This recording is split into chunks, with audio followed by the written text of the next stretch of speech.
Hi, and welcome to CryptoBiography. I'm your host, Brandon Starr, and this is episode 90, Connections, Part 9. And hope if you have any comments or questions about this episode or previous episodes, cryptobiography@gmail.com. And here we go.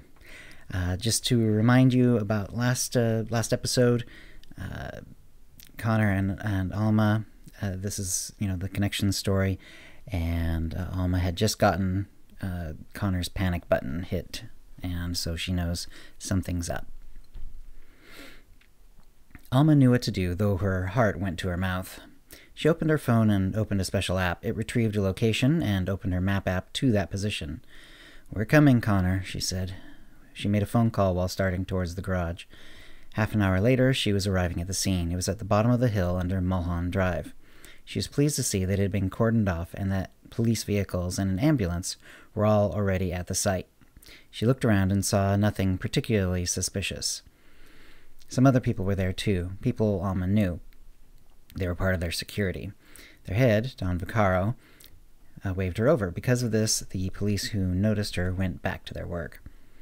"What's the situation, Don?" Alma asked. "He's hurt bad," Don said. "They're preparing him for the trip to the hospital now." "Will he die?" she asked. "They don't think so." "Let's take you over to him," Don said. "You told them to be careful about touching him?" Alma asked. "Yeah," Don said. "They're all gloved up." Alma nodded. As they came around the ambulance, Alma caught the first sight of Connor's Lexus upside down. A number of people were around it, working on what could only be Connor. Though her eyes tightened and her mouth firmed, it would have been otherwise difficult to tell at a glance how she was feeling. She approached, but not too closely, as they were clearly in an important phase. A stretcher was being brought over, one without wheels due to the terrain, and placed next to Connor, who already had several bandages and other medical devices on him, including a neck brace. He had a mask over his mouth and nose already, and was apparently unconscious. "We better back off," Don said. "They may need to come this way." Alma and Don went back to the road. Alma looked around. "Anyone suspicious? What was the situation?" "We did not see anyone," Don said. His voice, though gruff, was always unusually proper. No contractions, no double negatives for him. It had always endeared him to Alma, who thought of the trait as a bit old-fashioned and also hinting at a well-ordered mind. It quietly gave Don an aura of competency. This was further strengthened by his body. Though in his 50s and balding, he carried no extra weight and had excellent posture. "What did you see?" she asked. "The car definitely tumbled down from Mulholland," Don said. "It came to rest as you see. Connor was belted in. They pulled him out when they started working on him. My team did as thorough a search as we could, given that some of it was up high and that there are sight lines for miles around due to the hill." Alma nodded. "Thanks, Don. I know we can always rely on you." "Always," Don said. "I hope Mr. Rourke pulls through." Don, ever correct, didn't call his clients by their first name, though he allowed it from them. "If anyone seems to be lurking around, perhaps to report to someone, we'll want them questioned," Alma said, "or at least photographed." "It will be done," Don said. If he was insulted by Alma telling him his job, he didn't show it. Alma suspected he didn't even think of it that way. The next few hours, Alma spent waiting for a call to update her on Connor's condition. She would have spent it near him at the hospital, but the situation was so dire she needed to put certain procedures into motion. She went home and made calls and messaged various contacts, not the least of which were some of their lawyers. When that was done, she ate her hurried meal of leftovers, then headed to the hospital. She had to wait for hours. It was a strange sensation for her, pulling her in two directions. She was a patient person in some respects. Living for multiple lifetimes had given her an outlook that allowed her to always see the long view, and to think of things not in terms of hours or days, but years and decades. On the other hand, she was a woman of action, always taking the next step, finding out what could be done. Since she was always in a healthy adult body, she had long grown accustomed to being able to keep moving towards a goal. Now she was sitting in a small waiting room and doing exactly that. She sat with a paper cup of coffee she barely tasted between her hands, resting at 2 points in her lap. This was a problem, but it was one they could solve. They had come out all right under worse circumstances. She remembered times where she woke up and didn't know where she was, when she was, or whose body she was in. Connor had also experienced similar circumstances.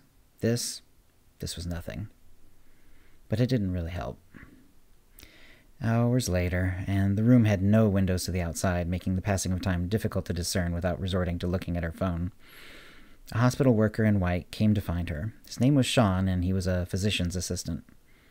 "Mrs. Rourke, Connor is stable and is awake. He's asking for you." Sean led her to Connor's room. It was stuffed with machines, all of which seemed to be connected via tubes, conduits, and wires to Connor himself. He looked over her and smiled weakly. "Best part of my day." "Best part," she agreed. She nodded at Sean, who took a quick check on Connor's machines, then left. "What happened?" Alma asked. If anyone had been watching, they might have wondered why she didn't ask how he felt. But between Alma and Connor, they knew how their bodies felt was, in the end, not terribly important. And Connor's answer was similarly free from concern. "Wolf," he said simply. "He escaped?" "Possibly. But now that I know what's happened, no, I don't think so. I got word from Grant that he was supposed to be on the lookout for had somehow happened. Wolf, unconscious and unable to be wakened, which meant he had escaped in someone else's body. I had already done some thinking along the lines of what to do if he managed it, and headed out. I went to Mulholland." Alma grunted and nodded. She remembered Wolf had a place up there in an anonymous company name. "An SUV stopped in front of me. I swerved a little. Then a van stopped behind me. I knew it was bad. Some men got out. One of them yelled for me to hear. 'Wolf sends his regards.'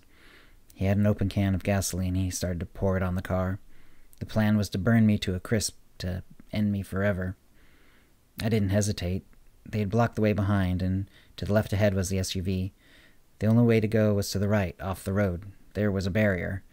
I hit my panic button to alert you and the team. Then I punched it. Fortunately, my little Lexus got a good start and managed to just mount the barrier, tip, and then roll down the hill. It got me away from them. They couldn't follow." The effort of these sentences seemed to exhaust him. He stopped talking abruptly and closed his eyes. Alma took his hand carefully, as there was an IV needle on the back of it. "I'll check with Grant, see if he's actually escaped," she said. "We'll figure this out. Hopefully he still won't have enough information to find us, not the way we know about him. Once I know more, I'll let you know. Now, have they told you what your prospects are for a recovery?" "Not great," he said. "I should live, but I am likely to have pain and a lot of mobility problems. I'm sure you can ask them for details." "It's time, then," Alma said. "I'll start looking." It was coming anyway. This just speeds it up a bit. But yes, it's time. Thank you, beloved. Of course, love. And that's where we're going to end for this week. So, lots of things happening in this episode. Obviously, more to come. I have to find out what's going on with Wolf. We'll have to find out, what these plans are that Alma and Connor clearly are setting into motion. And yeah, been having a lot of fun writing this. Hope you're enjoying it. CryptoBiography@gmail.com if you have any comments or questions about this episode or previous episodes. And thanks for listening. Copyright 2019 CryptoBiography LLC, all rights reserved. Characters are fictional, fictionalized, or satirical.